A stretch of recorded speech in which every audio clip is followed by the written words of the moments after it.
Hapa chini kwa slaughterhouse Kimutwa wameifungua, na pesa imeingia kwa mfuko, chakula imeingia mezani huko Kenanye, slaughterhouse imebaki na kivuli, si ndio? Kwa nini? Sababu tulidanganywa ati Waita Ndesike Kamba, Waita na Matuma Nene, Waita ni Mmasai. Ule kabisa. Watu wa Machakos and Kalama, I want to tell you something. Na munisikize vizuri, nikize neza. Hao watu wamezoea matusi. Juzi umeona vile wamelimana cousin kwa cousin, si ndio?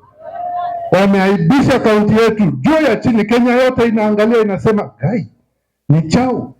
Ni haya mambo ya Machakos imetuaibisha. Mtu anasimama hadharani kutusi mwingine, mwingine anasimama hadharani kutusi mwingine. Tena wamama mnatumiwa vibaya. Anaenda kutumia, analeta wamama, anawaambia endeni mustrip mahali. Mbona asiende kustrip yeye mwenyewe? Anaenda kustrip, anatuma wamama waende kustrip wapi? Hiyo ndio siasa mnataka?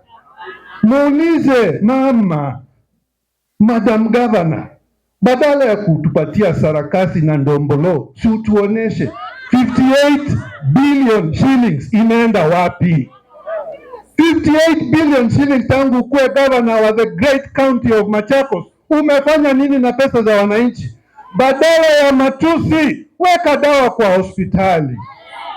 Badala ya matusi, patia vijana ajira.